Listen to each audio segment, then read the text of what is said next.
Welcome back to Blue Water Expeditions. Let's dive in.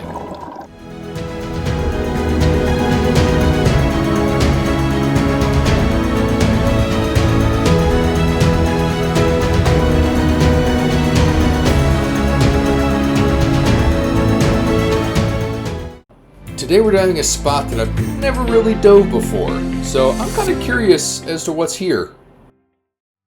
To start this dive off, we gotta walk about 50 meters or so through the jungle. Now it's really hard to tell in the video, but this downhill right here was actually really steep and kind of hard to get down. But we finally make our way down, and it opens up to this beautiful beach.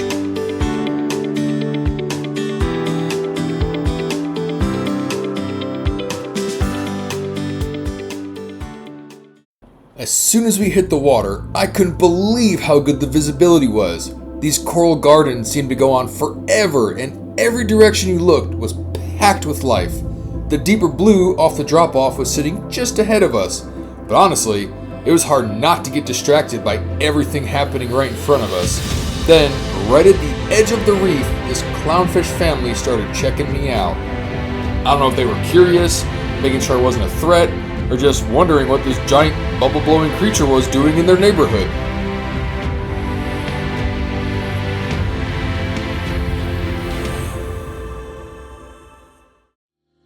You know, at first glance, these don't really look like much.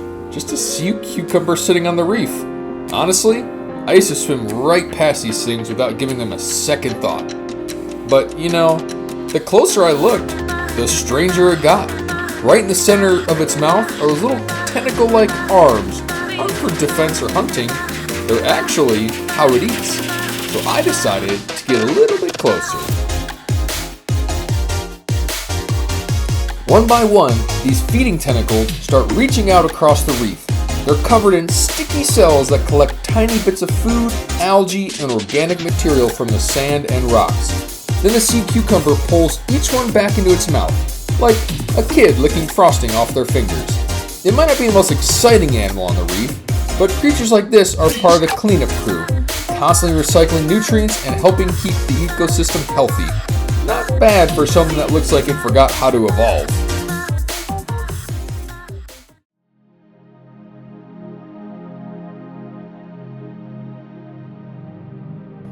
We spend a few more minutes drifting over the reef, just kind of taking it all in.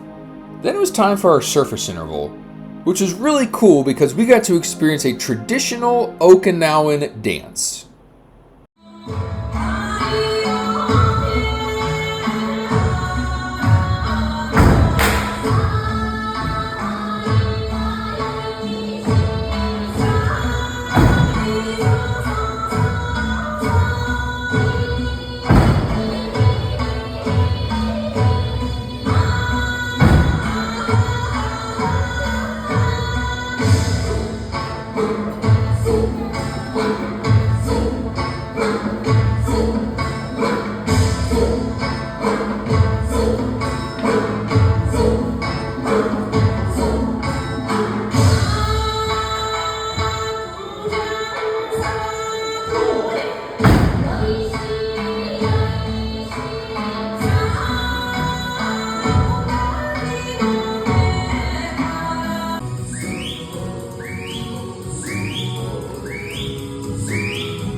After the surface interval, we head back down and settle into the rhythm of the reef again. No destination in mind, just following the reef to see what we find next.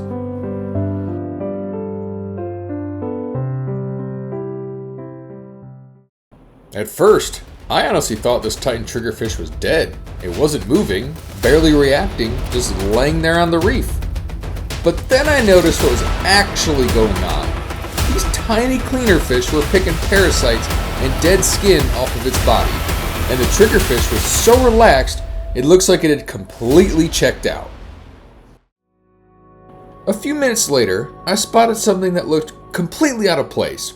At first glance, it almost looked like a tiny underwater dragon crawling across the reef. This is a nudibranch, and despite how colorful it is, it's actually a type of sea slug, which honestly feels impossible when you get a closer look. The ocean's a weird place. And just like that, another day underwater comes to an end. From coral gardens and curious clownfish to sharks, turtles, and some of the smallest creatures on the reef. Not a bad day in Okinawa.